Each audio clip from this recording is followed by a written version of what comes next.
Di sini kita akan membahas tentang gelombang mekanik. Nah, sebelum kita masuk ke pembahasan gelombang mekanik, harap diperhatikan gambar berikut ini. Pernahkah kamu bermain selengki? Nah, coba kamu perhatikan rapatan dan regangan pada selengki tersebut saat digetarkan. Ambillah seutas tali, amatilah apa yang terjadi jika salah satu ujung tali kamu ikatkan pada suatu tiang, kemudian ujung yang lain kamu getarkan. Tali dan selengki yang digetarkan akan menunjukkan gejala gelombang.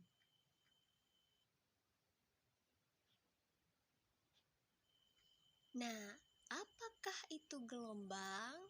Nah, untuk memahaminya, mari kita pelajari pembahasan berikut ini. Pengertian gelombang mekanik. Gelombang sendiri itu adalah getaran yang merambat, sedangkan gelombang mekanik itu adalah gelombang yang memerlukan media untuk merambat. Nah, misalnya gelombang mekanik ini perlu diusikan sebagai sumber, perlu medium yang dapat diusik, dan perlu adanya mekanisme penjalaran usikan. Nah, berdasarkan arah rambat dan arah getarnya, gelombang dibedakan menjadi gelombang transversal dan gelombang longitudinal. Nah, pengertian dari gelombang transversal itu adalah gelombang yang arah rambatnya tegak lurus dengan arah getarnya. Contohnya, gelombang jenis ini itu adalah gelombang pada tali. Sedangkan gelombang longitudinal itu adalah gelombang yang memiliki arah rambat sejajar dengan arah getarnya. Contoh gelombang longitudinal ini adalah gelombang pada selengki.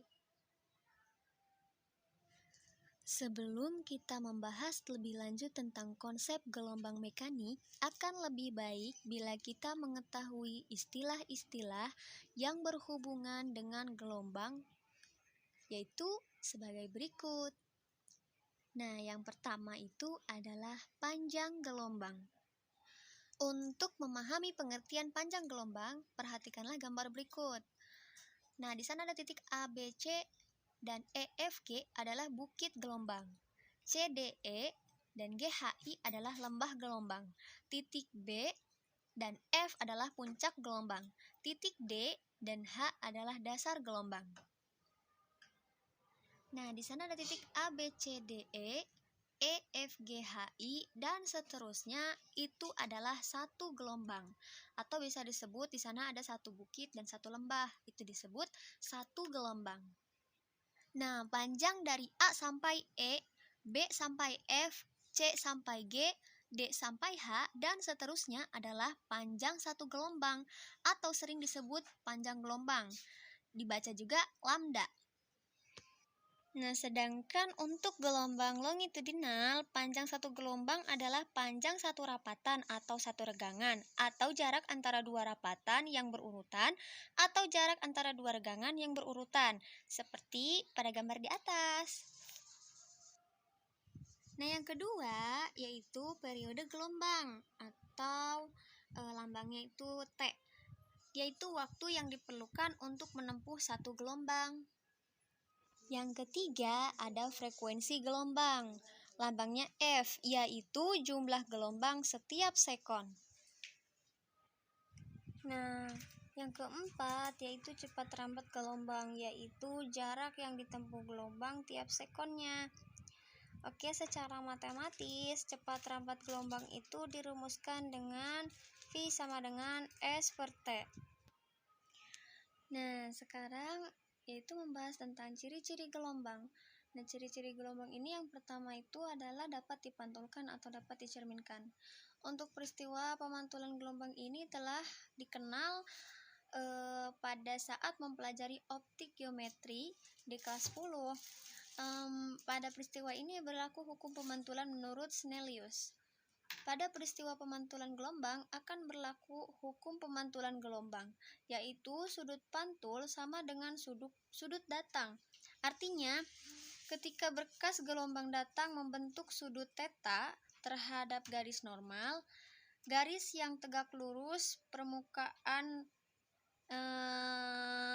pantul, maka berkas yang dipantulkan akan membentuk sudut theta terhadap garis normal. Nah, selanjutnya yaitu ciri-ciri kedua pembiasan gelombang atau refraksi. Itu adalah pembelokan arah muka gelombang ketika masuk dari satu medium ke medium lainnya. Ada kalanya pembiasan dan pemantulan terjadi secara bersamaan ketika gelombang datang mengenai medium lain. Sebagian gelombang akan dipantulkan dan sebagian lainnya akan dibiaskan.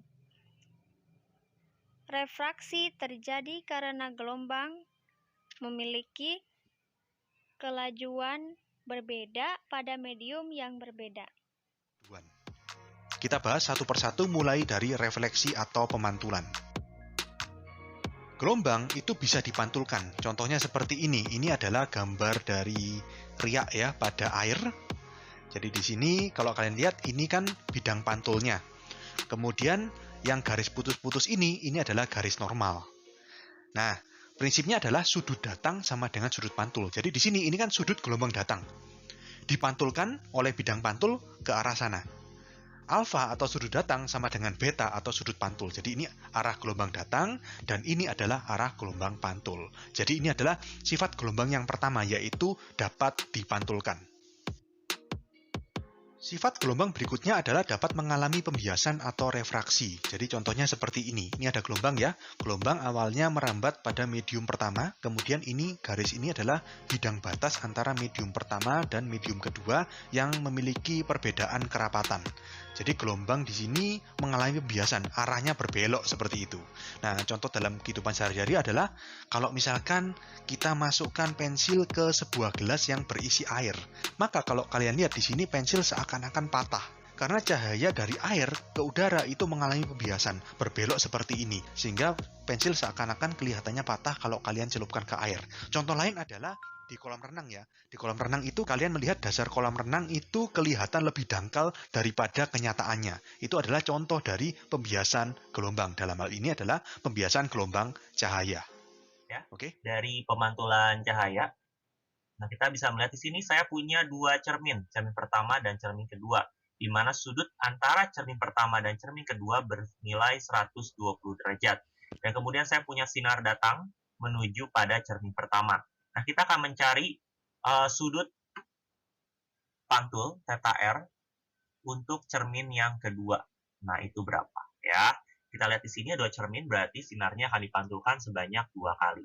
Nah, kita akan cari dulu pemantulan pada cermin pertama.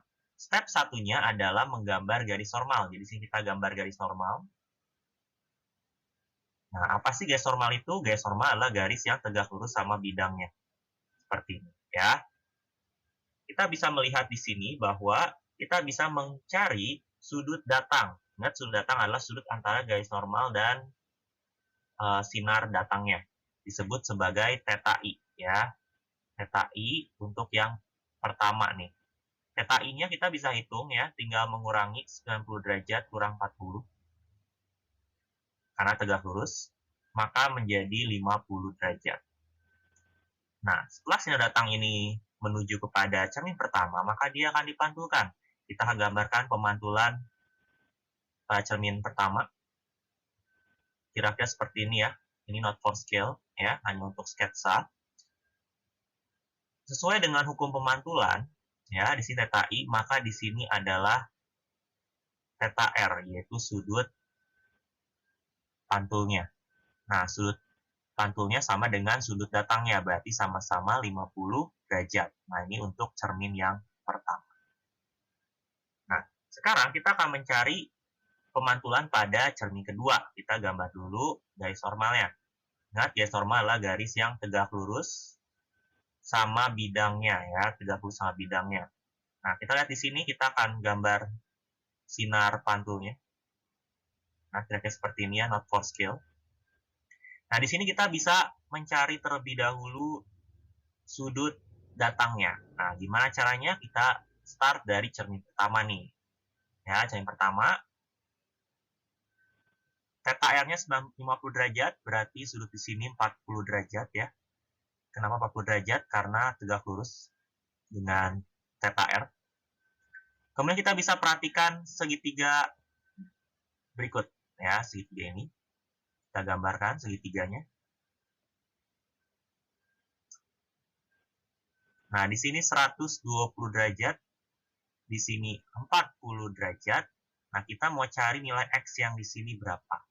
Ya, cari nilai X di sini bagaimana caranya? Menggunakan sudut dalam segitiga yang totalnya 180 derajat. Kita totalkan semua sudut dalam segitiga.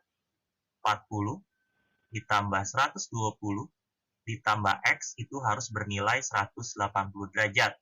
Nah, ini 180 derajat ditambah X sama dengan 180 derajat, berarti X sama dengan 20 derajat. Ya, berarti sudut di sini adalah 20 derajat. Nah, kalau misalnya sudut sini 20 derajat, berarti kita bisa mencari theta I untuk cermin kedua, yaitu ini, ya, sudut datangnya dan garis normalnya. Kita bisa hitung theta I untuk yang kedua, tinggal kamu kurangi ya, 90 derajat dikurangi 20 derajat, alias 70 derajat. Nah, berarti kita bisa dapatkan nilai sudut pantul yang di sini, theta R, juga sama dengan si theta I menurut hukum pemantulan. Berarti nilainya, hasilnya adalah 70 derajat. Nah, berarti kita bisa tuliskan jawabannya adalah 70 derajat.